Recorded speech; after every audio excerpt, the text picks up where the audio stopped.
දැන් අපි ළඟ තිබ්බ බෙහෙත් දුන්නනේ. හෙට උදේම ඩොක්ටර් ගාවට යමුකෝ.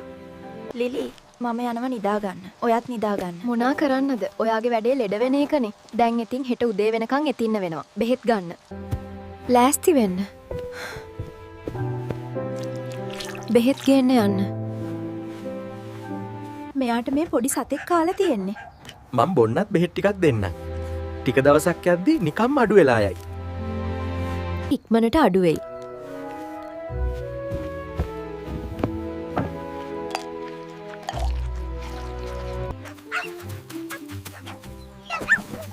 දැන් නම් ලිලීගේ ලෙඩ කොහින් ගියාද නෑ වගේ. අයියෝ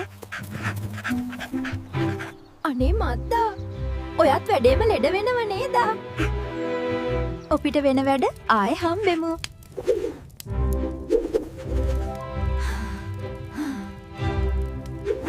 ට ඔපේ කාටුවන් බලන්න චැනල් එකත් එකතු වෙන්න. ඔපිව සබස්ක්‍රයිබ් කරන්න.